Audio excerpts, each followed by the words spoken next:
Clip number 469۔ اس clip میں آپ سورہ توبہ کی آیت نمبر 118 سے 119 تک کی تلاوت، ترجمہ، تفسیر قرآن صراط الجنان سماعت فرمائیں گے۔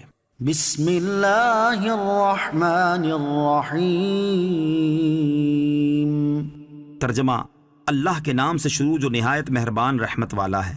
وعلى الثلاثة الذين خلفوا حتى إذا ضاقت عليهم الأرض بما رحبت وضاقت عليهم أنفسهم وظنوا أن لا ملجأ من الله إلا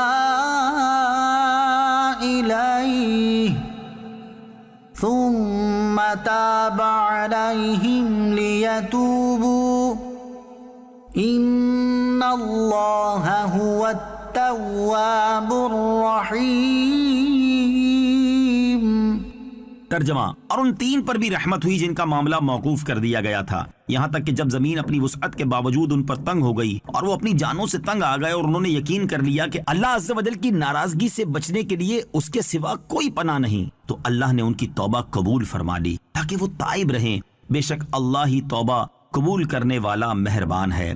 وعلی الثلاثہ، اور تین پر، یہ تین صحابہ کرام حضرت کعب بن مالک، ہلال بن امیہ اور مرارہ بن ربیع رضی اللہ تعالی عنہم ہیں۔ ان کا ذکر آیت وَآخَرُونَ مُرْجَوْنَ لِأَمْرِ اللَّهِ، اور اللہ کے حکم کی وجہ سے کچھ دوسروں کو مؤخر کر دیا گیا ہے، میں گزر چکا ہے۔ یہ سب انصاری تھے۔ رسول کریم علیہ الصلوۃ والسلام نے غزوہ تبوک سے واپس ہو کر ان سے جہاد میں حاضر نہ ہونے کی وجہ دریافت فرمائی اور فرمایا، ٹھہرو جب تک اللہ تعالیٰ تمہارے لیے کوئی فیصلہ فرمائے، اور مسلمانوں کو ان لوگوں سے ملنے جلنے کلام کرنے سے ممانعت فرما دی، حتیٰ کہ ان کے رشتہ داروں اور دوستوں نے ان سے کلام ترک کر دیا، یہاں تک کہ ایسا معلوم ہوتا تھا کہ ان کو کوئی پہچانتا ہی نہیں، ان کی کسی سے شناسائی ہی نہیں۔ اس حال پر انہیں 50 روز گزرے، یہاں تک کہ جب زمین اپنی وسعت کے باوجود ان پر تنگ ہو گئی اور انہیں کوئی ایسی جگہ نہ مل سکی جہاں ایک لمحے کے لیے انہیں قرار ہوتا، ہر وقت پریشانی اور رنج و غم، بے چینی و اضطراب میں مبتلا تھے، اور وہ رنج و غم کی شدت کی وجہ سے اپنی جانوں سے تنگ آ گئے۔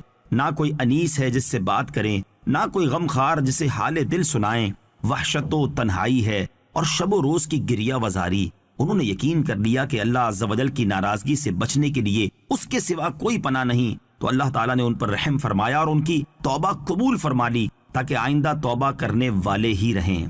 یا ایہا الذین آمنوا اتقوا اللہ وکونوا مع الصادقین۔ ترجمہ، اے ایمان والو، اللہ سے ڈرو اور سچوں کے ساتھ ہو جاؤ۔ وَقُونُوا مَعَ الصَّادِقِينَ، اور سچوں کے ساتھ ہو جاؤ، یعنی ان لوگوں کے ساتھ ہو جاؤ جو ایمان میں سچے ہیں، مخلص ہیں، رسول اکرم علیہ الصلوۃ والسلام کی اخلاص کے ساتھ تصدیق کرتے ہیں۔ حضرت سعید بن جبیر رضی اللہ تعالیٰ عنہ کا قول ہے کہ صادقین سے حضرت ابوبکر و عمر رضی اللہ تعالیٰ عنہما مراد ہیں۔ ابن جریج کہتے ہیں کہ اس سے مہاجرین مراد ہیں۔ حضرت عبداللہ ابن عباس رضی اللہ تعالیٰ عنہما نے فرمایا کہ اس سے وہ لوگ مراد ہیں جن کی نیتیں سچی رہیں، ان کے دل اور اعمال سیدھے رہے، اور وہ اخلاص کے ساتھ غزوہ تبوک میں حاضر ہوئے۔ سچائی کی فضیلت اور جھوٹ کی مذمت۔ اس آیت میں اللہ تعالیٰ نے سچوں کے ساتھ ہونے کا حکم ارشاد فرمایا۔ اس مناسبت سے یہاں ہم سچائی کی فضیلت اور جھوٹ کی مذمت پر 2 احادیث ذکر کرتے ہیں۔ نمبر 1، بخاری شریف کی حدیث ہے، حضرت عبداللہ ابن مسعود رضی اللہ تعالی عنہ سے روایت ہے، رسول اکرم علیہ الصلوۃ والسلام نے ارشاد فرمایا، بے شک سچائی بھلائی کی طرف ہدایت دیتی ہے، اور بھلائی جنت کی طرف لے جاتی ہے، اور آدمی برابر سچ بولتا رہتا ہے یہاں تک کہ وہ صدیق ہو جاتا ہے، اور جھوٹ بدکاریوں کی طرف لے جاتا ہے، اور بدکاریاں جہنم میں پہنچاتی ہیں، اور آدمی برابر جھوٹ بولتا رہتا ہے یہاں تک کہ وہ اللہ تعالیٰ کے نزدیک کذاب لکھ دیا جاتا ہے۔ بخاری شریف کی حدیث ہے، حضرت سبرہ بن جندب رضی اللہ تعالی عنہ سے روایت ہے، نبی کریم علیہ الصلوۃ والسلام نے ارشاد فرمایا، میں نے دیکھا کہ 2 شخص میرے پاس آ کر کہنے لگے کہ جس شخص کو آپ نے شب معراج دیکھا کہ اس کے جبڑے چیرے جا رہے ہیں، وہ بہت جھوٹا آدمی ہے، ایسی بے پرکی اڑاتا تھا کہ اس کا جھوٹ اطراف عالم میں پھیل جاتا تھا، پس قیامت تک اس کے ساتھ یہی کیا جاتا رہے گا۔ اللہ تعالی ہمیں سچ بولنے اور جھوٹ سے بچنے کی توفیق عطا فرمائے، آمین۔